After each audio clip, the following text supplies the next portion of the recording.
Então, pessoal, uma boa tarde. Estamos aqui dando continuidade à aula de Relato Integrado e Sustentabilidade. E hoje nós temos aqui a alegria, né, a honra de ter novamente aqui na nossa casa a Sônia Favaretto, da B3, antiga BNF Bovespa. E ela vai falar sobre o que ela quiser, tá bom? E a gente vai perguntar sobre o índice, né? Então passo a palavra. Tá joia, Kassai. Muito obrigada, alegria, honra são minhas. É sempre muito bacana receber o convite para estar aqui com vocês, estar aqui na academia, estar na FEA e ver o interesse de vocês por esse tema, né? A gente estava conversando aqui um pouquinho antes de começar, que a gente acaba vivendo cada um muito no seu mundo, né? Então a gente está lá no mundo empresarial, tá, né? Junto com as pessoas que estão nesse mundo, vocês estão bastante aqui na academia e obviamente se preparando para o mercado de trabalho, alguns já nele, e é tão bacana quando a gente consegue fazer esse encontro. Eu aprendo muito, né? Então obrigada aí por vocês estarem aqui. Eu tenho uma apresentação, provavelmente várias coisas do que eu falei, vou falar aqui, vocês já conhecem porque vocês estão estudando isso, mas eu vou procurar aqui aportar a minha experiência de mercado de capitais, né? É desse ponto de vista que eu olho para essas temáticas e que eu busco aí, por meio da Bolsa, fazer conexões entre investidores, empresas, analistas de mercado. Então essa é da onde eu parto para poder colaborar aqui na disciplina de vocês, tá bom? E acho que a gente pode fazer mesmo um bate-papo, se vocês quiserem me interrompendo. Acho que a gente tem só para programação de tempo, Kassai? Uma hora, mais tá ou ótimo. menos, Não, uma hora e meia, a se apresentação quiser. na verdade, eu procuro não falar muito de apresentação para não ficar chato e a gente depois ir dialogando, tá bom? Bom, vamos lá. O que eu trouxe aqui primeiro? Pessoal aqui? Na direção do computador.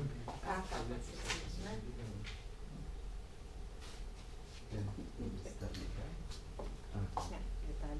Importantíssimo, né? Gente, eu não sei se está dando para ver, aqui é só um perfil da B3, não sei o quanto vocês conhecem, mas a B3, nós estamos em São Paulo, né, nossa sede aqui, a gente tem escritórios no Rio, Londres e Xangai. A gente tem uma longa tradição aí de inovação, de produtos, tecnologias e procurando sempre a questão da gestão de risco, segurança, solidez para o mercado brasileiro. Acho que ficou melhor, né? Sim. E uma das questões muito importantes, né, quando a gente fala de uma bolsa, quando a gente fala de um mercado de capitais, é estimular realmente o desenvolvimento de mercado em melhores práticas. E aqui a gente destaca a governança corporativa, gestão de riscos e sustentabilidade, né? Nós somos o coração do mercado de capitais, em torno de nós gravitam as empresas listadas, gravitam empresas que querem vir a ser listadas, e todo esse ecossistema de investidor, analista. Então a responsabilidade realmente de você fomentar essas melhores práticas nesse ambiente. Antes de entrar especificamente nas iniciativas que eu separei para trazer para vocês, falando mais de índice, fazendo correlação com o relato integrado, eu sempre trago um pouco, uns 4, 5 slides para contextualizar. De novo, tenho certeza que vocês já conhecem isso, mas e esse slide eu sempre fico na dúvida se já está na hora de tirar ou não, né? Fala assim, será que isso daqui todo mundo já sabe que sustentabilidade não é uma agenda puramente ambiental, não é uma agenda puramente social, né?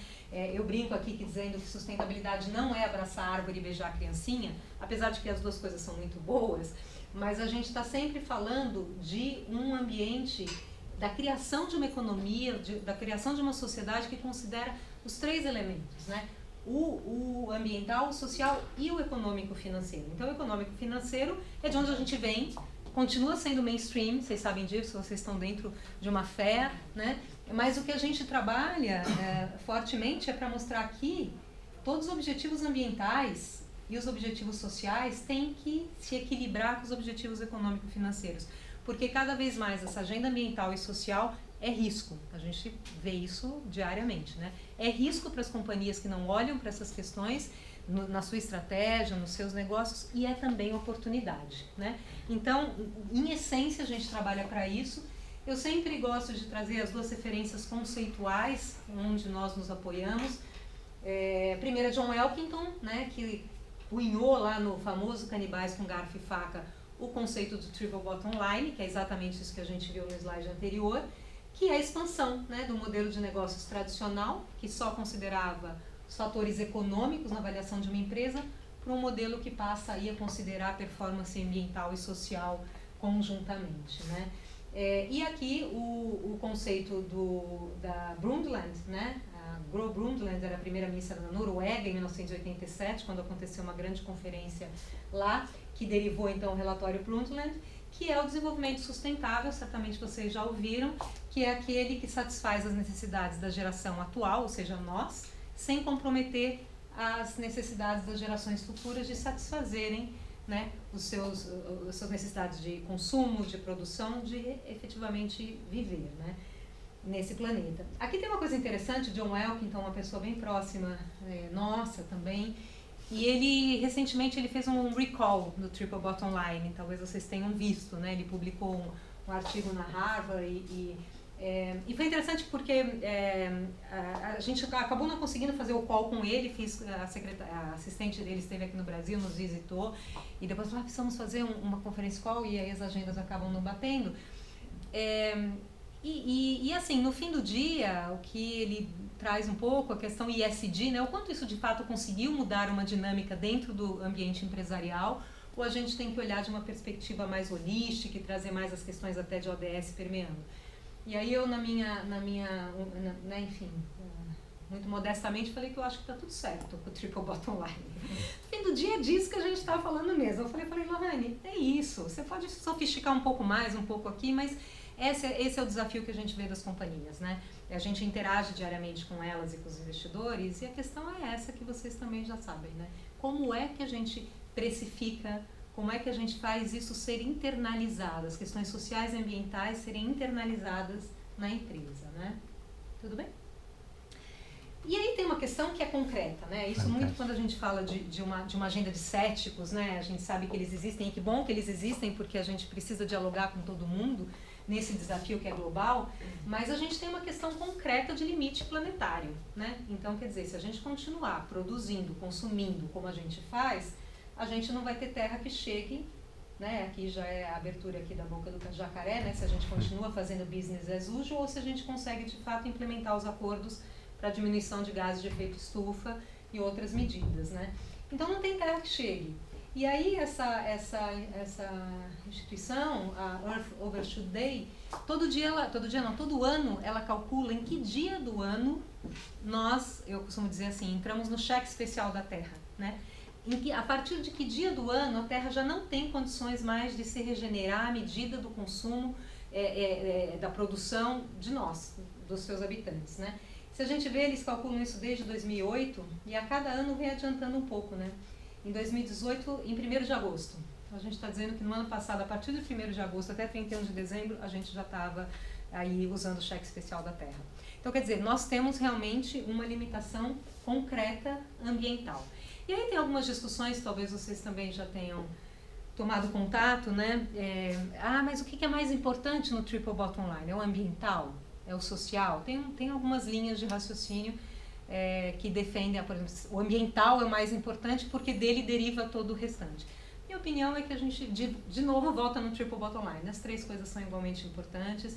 Quando a gente fala de uma catástrofe ambiental, a gente está falando de uma catástrofe social também, na essência. Se a gente for olhar lá o famoso Katrina, né, em 2005, eu costumo trazer dois fatos que, para mim, eu estou nessa área já faz alguns aninhos aí, que para mim foram dois marcos na evolução dessa agenda. Em 2005 a gente teve o furacão Katrina, que foi a maior tragédia para o setor segurador, né? Naquele momento o setor segurador não estava discutindo essa agenda como hoje está, não havia princípios para o seguro sustentável, a gente estava muito distante de uma discussão estruturada no setor, e eu acho que todos nós ficamos pasmos com o que aconteceu lá, seja do ponto de vista ambiental, seja do ponto de vista social, porque pegou uma comunidade realmente que tinha muitas necessidades em vulnerabilidade social. E ali a gente viu um casamento, infelizmente, de tragédia social, econômico e ambiental. Então, Katrina foi muito forte, não sei, vocês são jovens aqui, não sei quem lembra ou quem tem essa referência, mas de fato foi muito forte. Em 2006 a gente teve o Al Gore lançando A Verdade Inconveniente e correndo o mundo falando que essas coisas estavam acontecendo. Naquela época eu não estava na Bolsa ainda, eu estava no Itaú, e era head de sustentabilidade no Itaú, e muitos jornalistas, né, entrevistavam o Itaú, me entrevistavam, e tinha uma pergunta que era assim, isso é uma moda? está falando de 2005, né, mais de uma década atrás. Vai passar essa moda, né, essa questão de sustentabilidade, de olhar essas coisas no negócio? E eu falava para ele, falei assim, não, isso não é uma moda, né? O que a gente está vendo aqui foram dois fatos que trazem uma tendência. O que a gente vai ter que observar ao longo dos anos é com que velocidade isso vai acontecer, né? Então a gente viu aquele momento muito efervescente, não sei se também vocês têm referência, foi uma época em que os bancos começaram a fazer muitas propagandas disso. Então o Bradesco lançou o Banco do Planeta, o Unibanco, que ainda existiu também lá. Então as TVs tinham todas filmes falando de sustentabilidade. E muita gente criticava, falava que isso era uma questão, marketing, faz por fazer. De novo, na minha opinião, eu falei que bom que faça, não importa por que motivo faz. O que importa é que está percebendo essa agenda acontecer. Então, é disso que a gente está falando, no fim do dia tem um limite ambiental que vai impactar nessa roda girando. Tudo bem? Um pouquinho aqui de economia casando, né? Quer dizer, a gente sempre procura nessa agenda os fatores econômicos, porque é aí que a gente vira esse jogo, né? Falar com convertidos, que é o que a gente diz, falar com quem acredita na agenda, com quem trabalha com sustentabilidade é muito fácil. Falar com CFO é outra coisa, né? Falar com o diretor de relações com investidores é outra conversa. E para falar com essa comunidade, falar com vocês, né? Ou com os colegas de vocês que talvez não tenham tanto interesse nessa temática. Você tem que ir atrás das informações econômicas. E quando a gente olha Davos, vocês também certamente acompanham essa agenda, todo ano Davos publica um relatório de riscos para a próxima década, né? Então, fruto aí de uma série de entrevistas e de estudos que eles fazem. E a 14ª edição, que saiu, ela indicou novamente os riscos para a próxima década, 30 riscos, e eles dividem em 5 categorias. Econômica, ambiental, social, geopolítica e tecnológica, e fazem essa quebra entre risco, improbabilidade e impacto. A gente acompanha na B3 todo ano esse relatório de riscos. E a gente vem percebendo que as questões ambientais, as questões de mudança do clima, ano a ano vem aumentando a sua participação em risco e improbabilidade. E esse ano aqui, né, assim, na verdade, os riscos relacionados ao meio ambiente dominam o relatório já o 3º ano consecutivo, e esse é o cenário. Quer dizer, quando a gente olha a probabilidade de acontecerem esses riscos, né, e que são riscos que impactam absurdamente a nossa economia. E a gente vê já eventos climáticos extremos em primeiro, falha na adaptação e mitigação às mudanças climáticas em segundo, desastres ambientais em terceiro. Aparece muito esse ano as questões cibernéticas, furtos de dado, então esse é uma peculiaridade que vem forte no relatório desse ano. E quando a gente fala de impacto, aqui a gente tem armas de destruição em massa, nós estamos vivenciando isso, né, fortemente, mas aí você já vê também adaptação e mitigação de novos eventos climáticos, crise hídrica e desastres naturais. Então, quer dizer, quando você olha para Davos e vê que este ambiente está falando disso, obviamente a gente não está falando de uma agenda puramente ambiental, né? Aqui o objetivo não é que vocês entendam isso, e esse relatório está disponível, né, no site, os links tem aqui também, mas é mostrar como o nosso mundo é complexo, né? As coisas estão totalmente interligadas.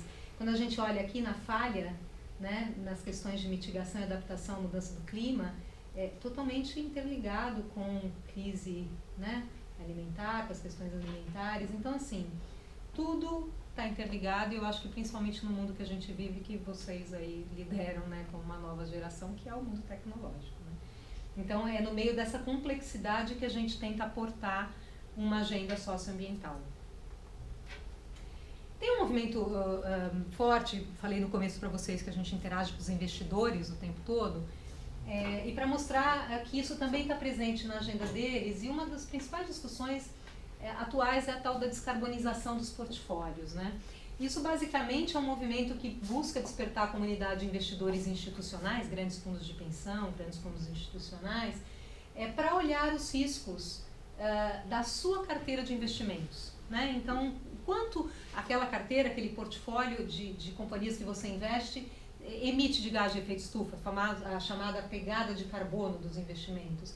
E claramente tentando fazer um movimento para que eles retirem recursos de empresas poluidoras, né, usando esse termo, e migrem para empresas com energias renováveis, baixa emissão de gás de efeito estufa. Vocês já devem ter ouvido bastante esse movimento também. E aí, óbvio, tem uma série de estudos mostrando que realmente a tendência no tempo é que o retorno de empresas de carvão caia, né, de combustíveis fósseis caiam e renováveis cresçam. Então, de novo, a gente está falando de uma agenda econômica, né, impactada por uma questão ambiental. E uma coisa que me marcou muito, eu fui, acho que é questão de 2 anos, participar do Fórum de Direitos Humanos em Genebra, na ONU, e foi interessante, foi a primeira vez que eu recebi um convite para participar de um painel de direitos humanos. E essa é uma discussão que cada vez mais está presente na agenda do investidor, né? E eu participei de uma mesa com investidores e veio uma pergunta justamente sobre desinvestimento, né? Porque aqui o tema é desinvestimento. Aqui, enquanto eu vou falando, põe uma outra iniciativa de descarbonização. E, na verdade, a fala do investidor ali é que desinvestimento deveria ser a última medida. Por quê? Porque você gostaria que a empresa mudasse e você continuasse investindo naquela empresa. Então, também não tem uma medida de censura. Você está fazendo, eu tiro dinheiro. Então, é de você realmente trazer essa companhia junto e tentar fazer com que ela venha para as melhores práticas, né? E aí tem uma questão que dialoga com isso, que, na verdade, as empresas...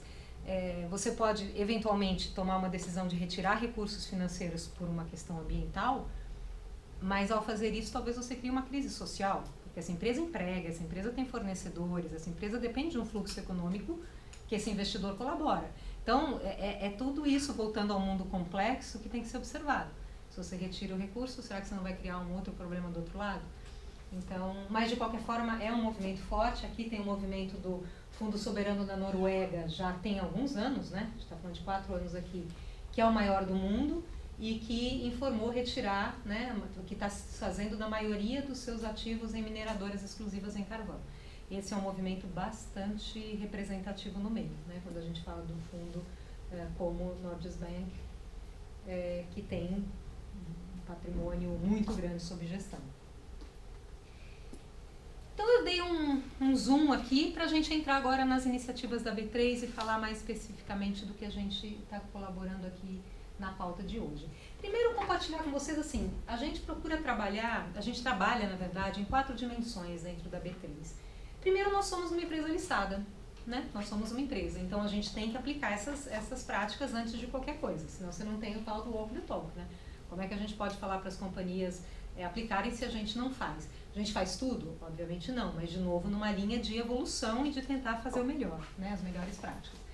No Brasil, a gente trabalha fortemente na indução de boas práticas, e aí a gente está falando de transparência e disclosure, que dialoga diretamente com o relato integrado, inserções das questões ESG no mainstream de produtos e serviços, quando a gente fala de um green bonds, quando fala de índices de sustentabilidade. América Latina, a gente atua por meio da Federação Ibero-Americana de Bolsas, então atuação procurando uma mobilização local ali. E no mundo a gente tem uma atuação muito forte por meio da World Federation of Exchanges, a WFE, e agências da ONU. A Bolsa Brasileira foi a primeira do mundo, uma das 5 do mundo a ser signatária da Sustainable Stock Exchange, isso foi lançado em 2012 aqui na Rio+20, então é uma iniciativa de bolsas dentro da ONU, mas fomos a primeira do mundo a ser signatária do Pacto Global. Então esse é um ativo brasileiro e essa é uma história muito bacana, eu não a vivi, não estava na bolsa, mas eu sei. Naquele momento o Pacto Global precisava muito de uma bolsa, era politicamente, estrategicamente importante para o Pacto ter uma bolsa, participando da iniciativa, e a Bolsa Brasileira, numa reunião em Nova York, decidiu se tornar signatária. Então, a primeira do mundo. Muito bacana vocês terem essa referência também. Somos também a primeira de mercados emergentes a aderir ao PRI, que é o Princípios para o Investimento Responsável da ONU. Então, aqui de novo, né, tem uma referência com o começo da minha fala. Como mercado de capitais, como um agente que ajuda a desenvolver mercado, a gente tem uma responsabilidade também em atuar junto às outras iniciativas que procurem congregar, né, outras empresas e outros atores. Diga. Você falou que o Brasil foi o primeiro do mundo, né? E como foi a atuação das outras bolsas? Tem alguma relação entre bolsas de mercados emergentes e bolsas de mercados desenvolvidos em relação a ser signatário desse tipo de prática e atuações nesse sentido? A tua pergunta é muito boa. Na verdade, hoje já é um pouco mais vamos dizer, equilibrado esse movimento entre bolsa de países desenvolvidos e emergentes, mas os países emergentes, a gente, por assim, alguns anos, Joanesburgo e Brasil eram as principais referências dessa temática no mundo, né, de países emergentes. E aí você pode fazer uma série de elucubrações do porquê isso, mas a gente entende que a gente se desafia bastante, né? A gente tem desafios aí de mercado a vencer, e essa agenda acaba sendo uma forma importante da gente implementar. Por exemplo, que na África do Sul tem o King Code, né? que é o Código de Governança Corporativa, que é um dos pioneiros aqui no Brasil, o Novo Mercado. Então, quer dizer, são iniciativas de ponta que vieram desse tipo de mercado. Hoje você já tem, hoje não, já faz alguns anos, né? Esse desenvolvimento das demais bolsas hoje é bem homogêneo, né? Não que antes só eram de países emergentes, é importante dizer isso, a gente sempre teve bolsas de todos os locais, mas havia se destacava um pouco esse pioneirismo, esse protagonismo de países emergentes. E boa pergunta, porque fala, né? Tem motivos para isso. Quem foram as signatárias fundadoras, a gente teve aqui a própria Joanesburgo, Brasil, a Nasdaq, Egito e, vou lembrar que tem uma que está, talvez vocês me ajudem no Google aí, mas você vê que você tem uma diversidade aqui, você está falando dos Estados Unidos, você está falando de África, Brasil, Egito, então, né, foi bem bacana também quando resolveram criar. Hoje são quase mais de 60 bolsas signatárias da Sustainable Stock Exchange, então é um movimento também forte. Bem? Isso daqui é um esquema que a gente desenvolveu, assim, por que a gente trabalha isso em bolsa?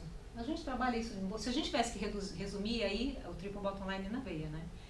É por um novo modelo econômico, que é financeiro mais ESG. Então, assim, no fim do dia, falar, para que existe isso? A gente trabalha porque a gente acredita que os fatores sociais, econômicos e de governança têm que ser integrados ao modelo econômico financeiro. Para isso que a gente trabalha.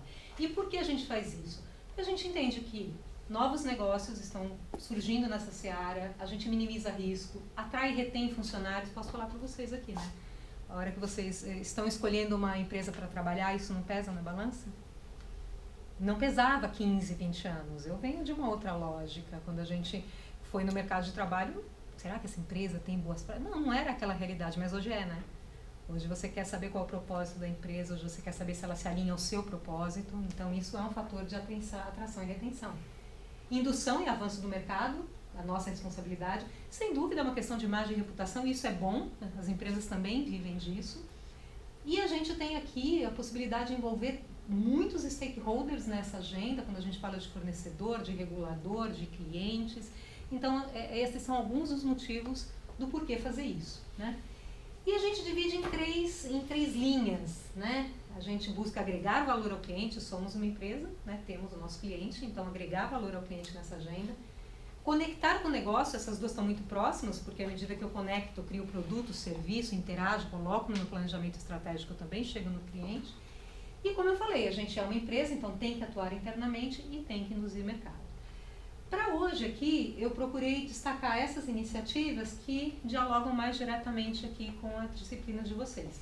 Então, falar um pouquinho dos índices, do nosso relato Explique para a ODS, do Programa Governança de Estatais e guias. Tudo bem? Uhum. Vamos lá. Por trás disso tudo que a gente faz, tem esse diagrama aqui que a gente criou nos nossos índices, nos nossos guias, que a gente acha ele muito, muito inteligente e nos ajuda a guiar. A gente sabe o quê? Que o investidor precisa de informações socioambientais para tomar uma decisão completa, não é o que a gente está falando? Então, assim, se eu quero que o investidor privilegie empresas que têm essa agenda, ele só vai fazer isso se ele tiver informação, tá certo? Agora, se ele não tem informação, ou se a informação chega muito descolada da financeira, então, sei lá, a companhia lá em fevereiro, março, está fazendo a sua reunião APMEC, está fazendo toda essa apresentação de resultados só econômico e financeiro. E o tal do relatório de sustentabilidade ou integrado chega 3 meses depois. O investidor já tomou a decisão de investimento lá na Assembleia. Ele já precificou a ação, sobe, desce, e essas informações vindo 3 meses depois, pode mudar uma coisa ou outra? Pode, mas você já perdeu o bonde, né? Com o investidor é um pouco assim, ou você está no timing do investidor, ou ele não vai correr atrás de você. Então, assim, o que acontece? Se ele não tem os dados, ele acaba seguindo o modelo tradicional de alocação de recursos, olhando as questões puramente econômico-financeiras. E aí o que acontece do outro lado? As empresas e agentes especialistas de responsabilidade reclamam que o investidor não presta atenção. E aí a gente fica rodando. Aí entra ano, sai ano, a gente fica reclamando, rodando, cobrando o investidor. Então é isso que a gente procura fazer na agenda. Quer dizer, índices é uma parte importante para ajudar a fornecer informação para o investidor, entre outras coisas, né? Falando de ISE, então. O ISE, ele foi o quarto índice aí, um pouco da sua pergunta. Quarto índice de sustentabilidade no mundo. Aqui a gente está falando de Dow Jones, em Nova York, FTSE, Londres, Joanesburgo e Brasil. Então foi um movimento absolutamente pioneiro, e pioneiro na região. Quando você olhar aqui os movimentos mais relacionados à nossa região, é bem recente, lançamento de índice de sustentabilidade. O ISE surgiu por uma demanda de mercado, e esse é o mais importante. As questões de sustentabilidade, elas dão muito certo quando vem da demanda do mercado, né? Que na época era o Banco Real. Vocês, né, sabem o quanto ele foi pioneiro nessa construção dessa agenda, que veio até a Bolsa pedir uma referência teórica, porque índice é isso no fim do dia, é uma referência teórica para você poder aplicar, investir. E aí veio a Bolsa e falou assim, eu gostaria que você estivesse no índice, porque eu quero investir nessas empresas e não sei como fazer isso. Então veio de uma provocação de mercado. A partir daí houve toda uma mobilização. O ISE é um índice, eu vou mostrar um pouco aqui, que a gente faz tudo muito compartilhado com a sociedade, né? Tanto é que nós começamos a pensar o ISE antes de Joanesburgo, mas lançamos depois, porque o nosso processo foi muito colegiado. Então se montou um grande grupo com academia, com representantes de mercado, para pensar que índice seria esse. E até hoje a gente segue aí numa gestão bastante compartilhada. Como é que funciona, resumindo muito o ISE? Nós convidamos, tem um recorte de liquidez. Então, podem participar do processo as empresas que tenham as 200 ações mais líquidas. Então, cerca de 180 companhias são convidadas a participar do processo. Tem um limite de 40 empresas na carteira. Participação, obviamente, é voluntária. Tem uma taxa de inscrição de acordo com o valor da companhia na bolsa. E essa taxa de inscrição é interessante. Quando a gente foi criar o ISE, está fazendo 15 anos agora, esse ano, quem fundiu, quem investiu financeiramente no ISE foi a AFC, International Finance Corporation. Nós fomos lá, batemos na porta do AFC e falou, acho que a gente tem um projeto interessante aqui, gostaria que vocês pudessem nos financiar. Eles falaram, perfeitamente, a gente acha interessante, só que a gente tem uma condição, esse índice tem que ser autossustentável. Esse índice tem que ter um modelo de negócio que se sustente. Muito inteligente isso também. E daí vem todo o modelo das empresas pagarem inscrição, e este modelo todo é o que paga o ISE. Obviamente a B3 tem uma linha de orçamento ali, mas são as reuniões do conselho, são eventos, mas o grande do ISE é subsidiado pelas empresas. A metodologia é baseada em um questionário com 7 dimensões, que eu já vou mostrar, e envio de evidências. Então é autodeclaratório, com comprovação de evidências, são 7 dimensões, então é uma evidência por dimensão, de forma amostral. Né? Então, mas a empresa já sabe, são cerca de 200 perguntas no questionário do ISE, que pode derivar algumas outras, e quando a empresa se cadastra para participar, ela já sabe que documento vai ser pedido em cada pergunta. Então, sei lá, pergunta, você tem uma política ambiental aprovada pelo seu conselho de administração? Se ele fala sim, e essa pergunta é sorteada, ela tem que mandar a evidência desta política. Né? É um portfólio que dura 1 ano. Existe um produto lastreado no ISE, então isso é interessante, quer dizer, o índice por si só já é interessante para o investidor, porque é uma referência, mas quando tem um produto, aqui um ETF, que é um fundo negociado em bolsa, aí fica até mais concreto, o investidor consegue ter uma opção de produto diretamente à disposição. O nosso parceiro técnico é a ABC Sustentabilidade, uma consultoria em sustentabilidade do Aron Belink, acho que alguns de vocês já devem ter ouvido falar. Na verdade, ele já é o diretor executivo do ISE, parceiro técnico há 5 anos, pelo menos. Temos a seguração da KPMG. Isso foi uma introdução à questão de 6 anos, talvez, para dar até mais credibilidade para o processo frente ao investidor. Então, vocês veem que eu sempre vou voltar a falar do investidor aqui, né? Dele saber, basicamente, a KPMG assegura que tudo que a gente diz que vai fazer, a gente está fazendo. Ele não verifica perguntas, não verifica documentos.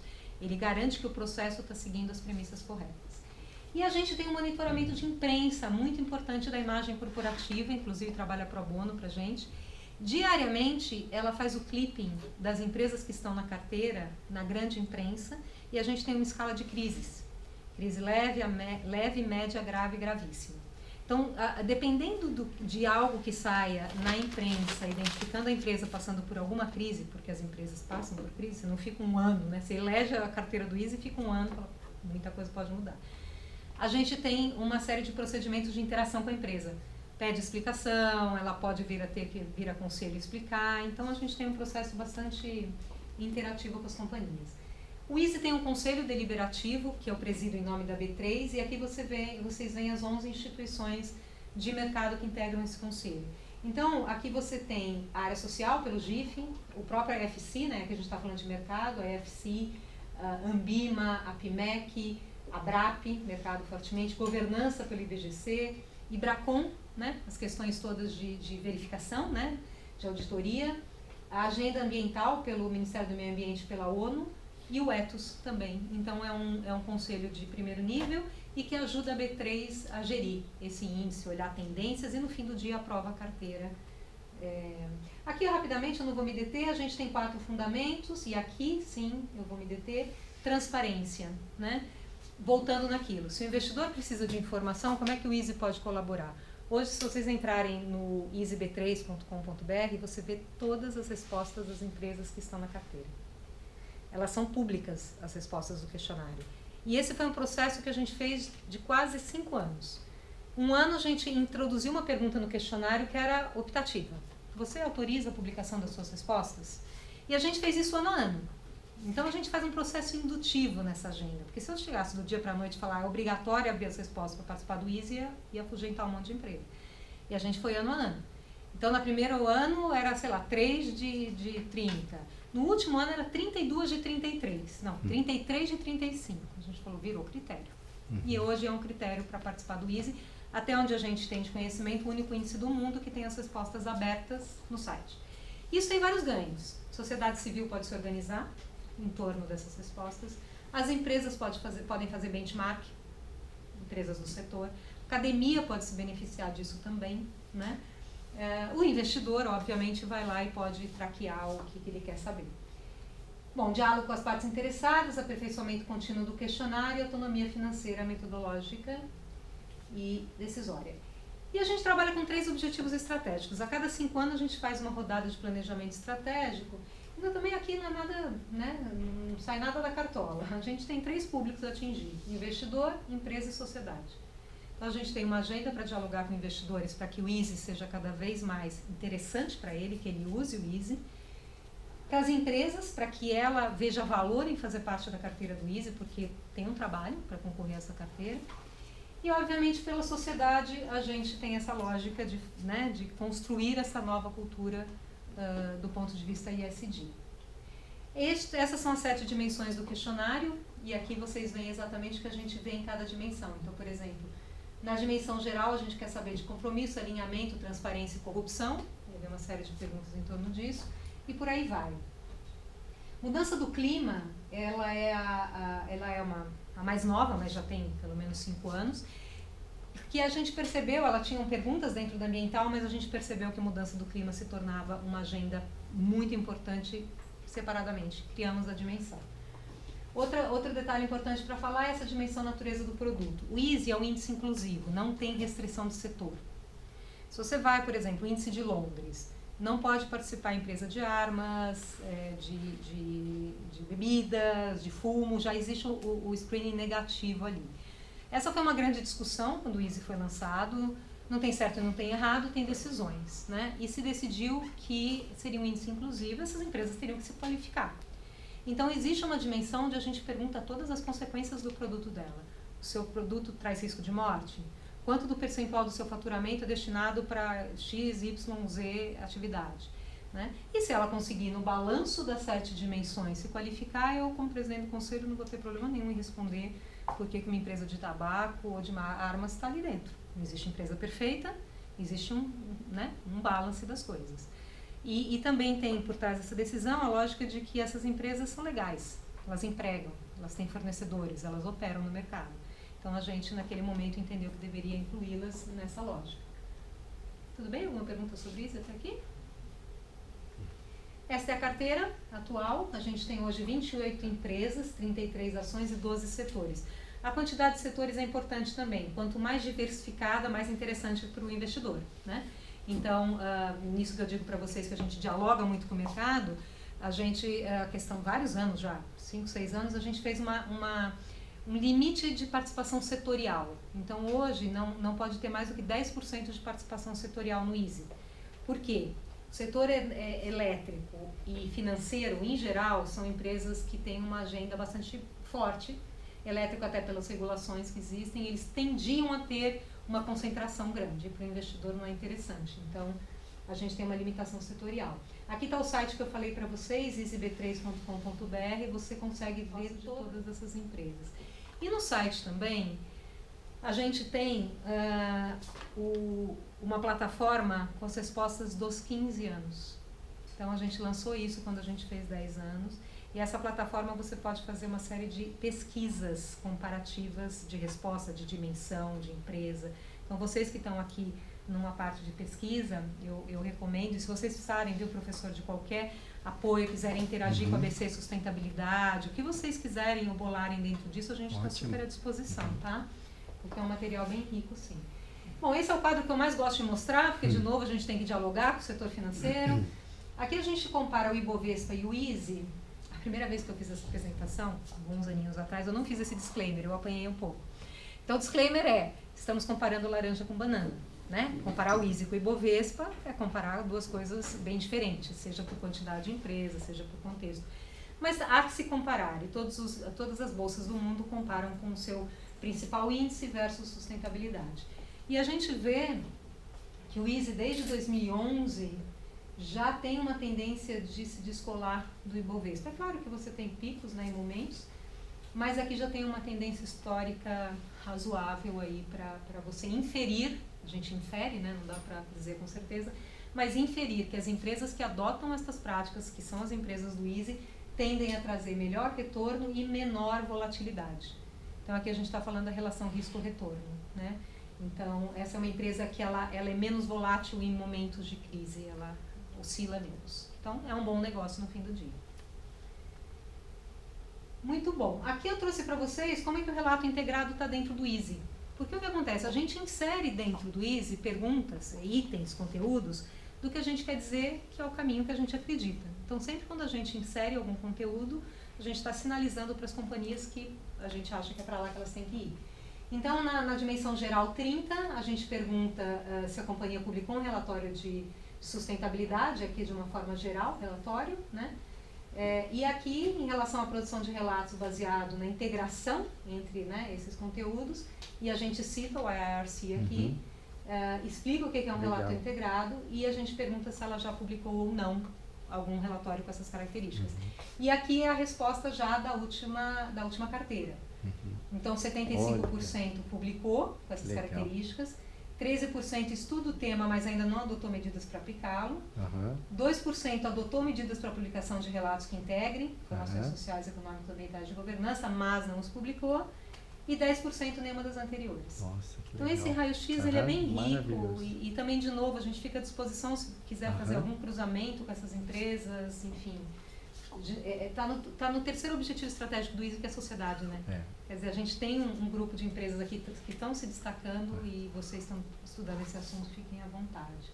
Aqui a gente põe, eu vou chamar a atenção para vocês do Mundo Easy. O Mundo Easy foi um produto, quando a gente fez 10 anos, a gente desenvolveu, e ele é todo cheio de figuras, a gente desenvolveu o que a gente acredita que é o mundo ideal, do ponto de vista de sustentabilidade. Ele chama Mundo Easy. E você navega pelo Mundo Easy, ele é dinâmico, com o seu mouse você vai passando. Quando você clica, ele vai abrindo conteúdos. E os conteúdos remetem depois ao questionário. Então a gente procurou fazer uma coisa que já foi até adotada em universidade, viu, professor? A gente pode fazer essa conversa.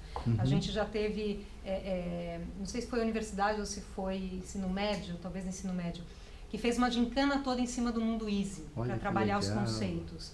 Então, vou dar um exemplo, o Mundo Easy, pena que eu não estou com ele aqui para mostrar, vou incluir na apresentação.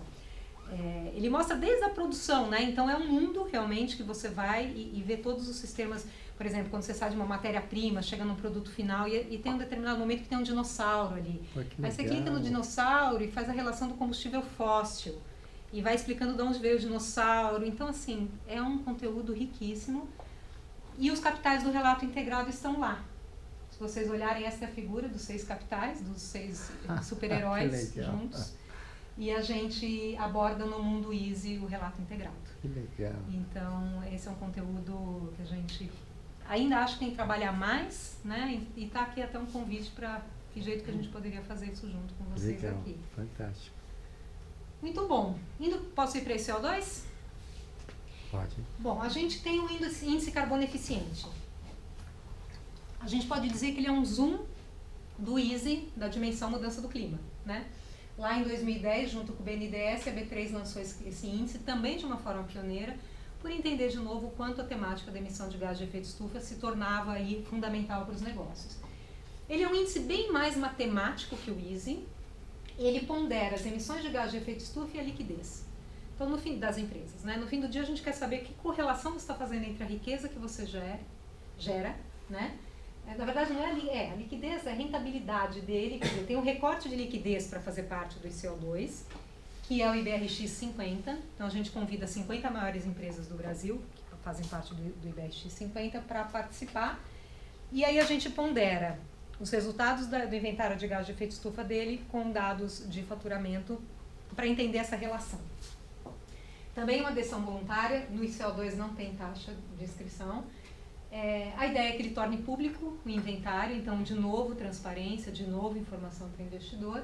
Temos também um ETF, né, do ICO2, e a primeira carteira foi lançada em 2011, né, então ele é um índice também aí que está completando seus 10 anos. Aqui está a carteira atual, né. Eu não chamei a atenção de vocês, eu vou voltar porque esse é um dado importante. Às vezes eu tenho que responder para a imprensa assim, só 28 empresas na carteira do ISO, eu falo, mas é quase 39% do valor de mercado total da B3.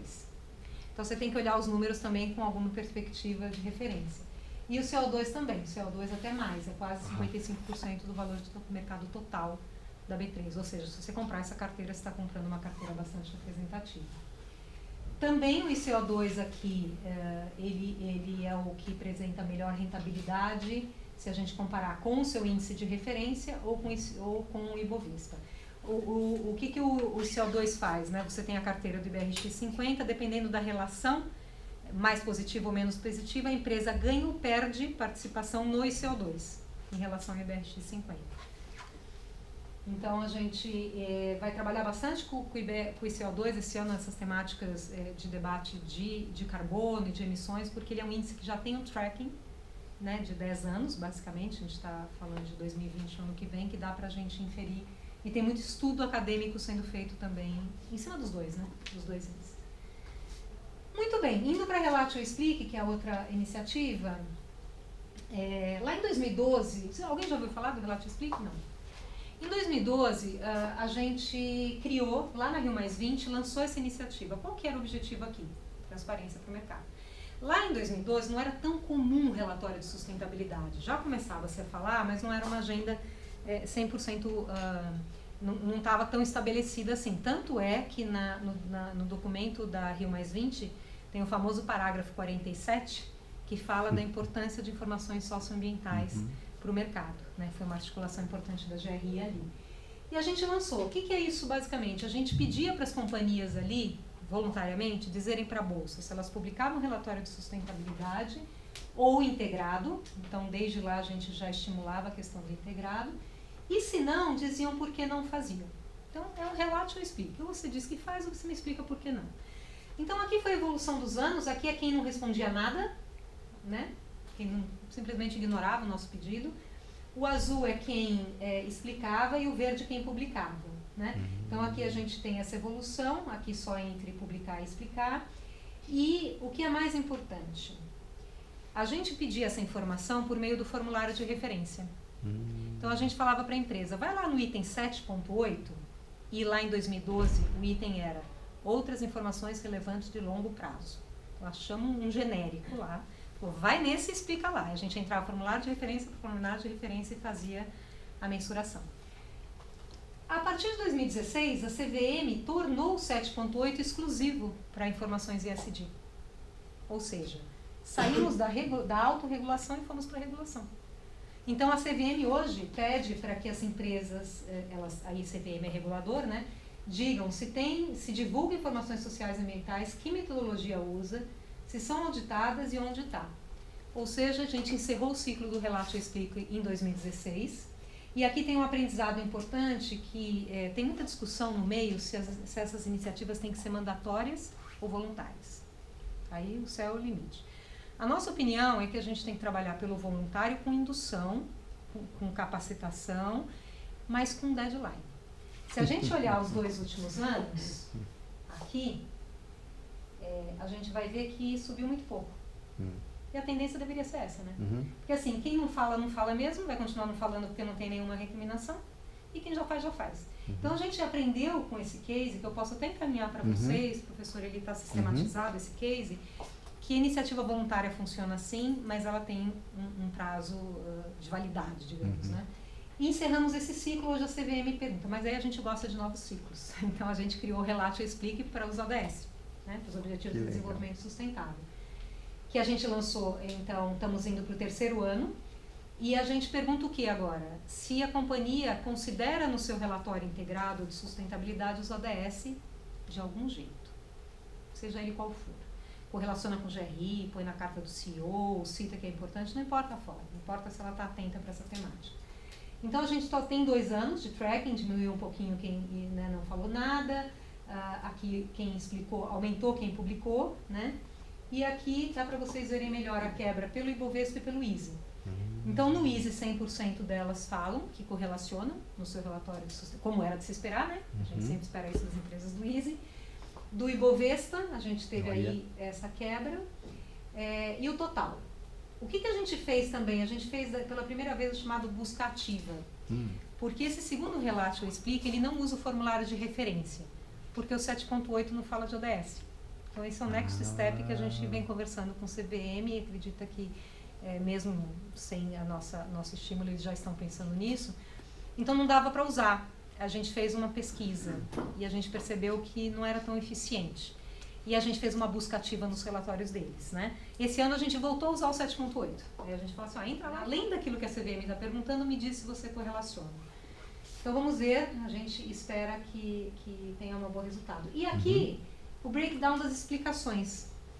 Quem não faz, por que não faz? Isso ajuda a gente a entender o que as empresas estão pensando. Então, a gente tem aqui 4% dizendo que não, mas o relatório já está em elaboração. 45% que não, mas pretendendo. Então, a gente já tem de 49% de quem explicou já está no caminho. Então, é bom ver as explicações para isso. Muito poucos não conheciam, que boa notícia. Só 2% não conheciam o ODS. Não fazemos em razão de custo, 5%. Sabemos o que são os ODS, mas não vemos valor de incluí-los em relatório 5% e não está na prioridade da companhia no momento. Quantas companhias responderam aqui? A gente tem a quantidade por percentual. 437 é o que a gente mandou, e aí a participação é um pouco menor. Tudo bem? Então aqui é mais ou menos como é que eles estão vendo o disclosure com o ODS. Caminhando já para o encerramento aqui, para ficar no tempo, tem uma outra iniciativa muito importante da B3, que é o Programa de Governança em Estatais. Isso é um programa lançado em 2015, focado na governança desse tipo de companhia, né? E a gente tem dentro dos critérios que a estatal tem que seguir para poder se certificar nesse programa, a questão da transparência, né? Então, eles teriam que... a estatal deverá divulgar até o dia 31 de julho de cada ano, informações ambientais e sociais, por um padrão internacionalmente aceito, como o GRI ou a IRC. Então, a gente também referencia no programa de governança de estatais. E o mais bacana, compartilhando um pouco aqui com vocês, é que essa iniciativa veio da própria área de regulação da Bolsa incluir. Claro, a gente sugeriria, mas foi muito bacana quando a gente viu que nasceu já de lá. Então, essa lógica da gente ir permeando as demais áreas da empresa e o assunto de sustentabilidade não seja uma área só é fundamental, né? E a gente faz muito guia, né? Naquela lógica de que não é só pôr um pedido, um request, mas ajudar as empresas no caminho.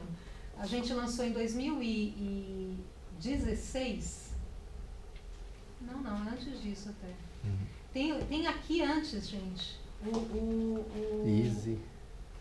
O guia, o Core, nós lançamos um guia, que aqui já tem um e-book para melhores práticas para empresas fechadas, mas está faltando o guia anterior, que é o guia para qualquer empresa, né? Então nós fizemos um guia lá em 2015, provavelmente, e é bem bacana porque a gente relacionou 13 passos para inserir sustentabilidade no seu negócio, né? Eu sou jornalista, né? Meio revista mesmo, né? Como seguir os passos e tal. Um dos passos é transparência, óbvio. Depois desse guia geral, a gente lançou um para empresas fechadas. Então, a gente avaliou ali o que era muito específico desse tipo de companhia.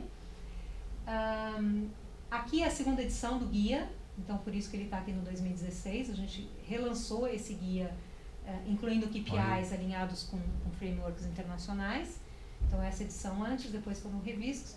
Guia para o setor de intermediação, né? Vocês devem saber, óbvio, que o Bacen tem uma política de responsabilidade socioambiental para os bancos e corretoras, né? 4327. E aí esse guia busca justamente auxiliar as corretoras, o setor de intermediação, a como trabalhar essas questões nesse business tão específico. E tem uma parte do guia que fala da 4327. Então, como que você pode se adequar ali. O mais recente aqui, não, mais recente não, quase mais recente, este aqui, Mercado de Capitais e ODS, a gente lançou em parceria com... esqueci de falar que o Relato Explica é parceria com o GRI. A GRI é um grande parceiro nosso ali. Aqui é uma parceria B3, CVM, GRI, Pacto Global. E o que a gente fez aqui que a gente tem muita alegria em ter feito? A gente pega os itens do formulário de referência, correlaciona com o GRI e com o ODS. Que legal. Então a gente está pegando o quê? O formulário que a empresa é obrigada a responder. Ela tem que responder o FR até 31 de maio. Então, o que a gente faz? A gente corre atrás, né, do mainstream, como eu falei. Então, a gente relaciona. Então, se vocês clicarem nesse link, vocês vão ver o documento que traz os principais itens do FR, qual é a relação do indicador GRI e como isso endereça o ODS. Então, esse é um documento bastante bacana, a gente lançou em 2018. Vai ter agora um seminário para as empresas de como fazer isso na prática, né? O professor está convidado, se quiser ir, é aberto para as empresas ali, mas vai ser um prazer. Se você acha 13 de junho à tarde na B3. Senhor, mais alguém aqui quiser ir assistir ali. E a gente recém lançou este aqui, usando Big Data e Inteligência Artificial para ESG. Este daqui é o next step do Easy. Eu me atrevo a dizer que isso daqui é inédito no mundo. O que a gente tem pensado aqui, gente? Autodeclaratório é bacana, mas tem seu limite, tá certo? Então, a gente tem que capturar dado público na metodologia do Easy. Há 15 anos não dava, mas agora dá. E tem que ser via inteligência artificial, tá certo? Esse é o mundo para onde a gente vai. Então, a gente fez uma parceria com Columbia, com o financiamento do GIZ, e até então era via GVSES, mas por meio do Aron Belink, principalmente, muito mais do que... representando o GV, óbvio. E a gente tem um ano aí de trabalho no escopo dessa pesquisa. Conversamos com muitos provedores de dados. O material traz 5, então faz um breakdown, um perfil desses 5. E como eles estão trabalhando com os dados ESG. Está capturando esse dado, não está capturando. Por quê? Porque a gente vai precisar trazer isso para a metodologia. Esse é muito bacana. A gente lançou a semana passada na audiência pública do Easy e fala todos os findings nossos, tudo que a gente encontrou nesse caminho, quais são os limites. Vocês sabem, inteligência artificial, o robô, ele tem que ser treinado, não tem robô para capturar essas informações em português, então aí você começa a ter uma série de mundos a descobrir. Está sendo bem interessante esse trabalho e já tá disponível. E aí, com o relato integrado, caminhando aqui para o encerramento, quer dizer, a gente sediou o primeiro encontro do board do relato integrado no Brasil em 2011, estava falando isso com o professor Kassai, o professor Nelson Carvalho, liderando esse movimento lá atrás, pediu a bolsa se a gente poderia sediar esse encontro, e a gente sediou e auxiliou nas articulações que derivaram aí o movimento do BNDES, fortíssimo, liderando o relato integrado no Brasil, então, desde lá a gente está aqui. Nós somos membro da Comissão Brasileira do Relato Integrado, a gente trabalha no Relato Integrado, seja no Relato Explique, fazemos o nosso relatório anual inspirado nos capitais, temos ali, né, aqui também, governança em estatais referenciando, e é isso, quer dizer, a gente procura trazer no nosso dia a dia, como eu falei para vocês, seja como empresa, seja como indutor de mercado, esse mundo novo aí que a gente tem que construir. E eu tenho uma frase para encerrar, que, né, falei para vocês, trabalho já há alguns anos nessa agenda, por que as empresas fazem isso? Por que os indivíduos fazem isso? E aí eu tenho uma frase que na verdade ela evoluiu. Ela era assim, ou faz pelo amor ou faz pela dor. Hoje eu falo que é pelo amor, pela dor ou pela inteligência, né? Ou faz porque acredita, porque tem um CEO, um conselho que entende que essa agenda é a agenda que a gente tem que seguir. Ou faz pela dor, né? Perdi um desastre ambiental, um desastre social, perdi recurso, perdi valor em bolsa e não quero mais passar por isso. Ou faz pela inteligência, na linha de que é para lá que a gente vai e quanto mais rápido eu for, mais eu me diferencio, né? Então é isso, eu falei muito então, vocês ficaram muito quietos, então agora estou à disposição aqui para comentários. Muito obrigado. Parabéns. Obrigada. Então, à vontade, pessoal. Vocês podem Perguntar, né?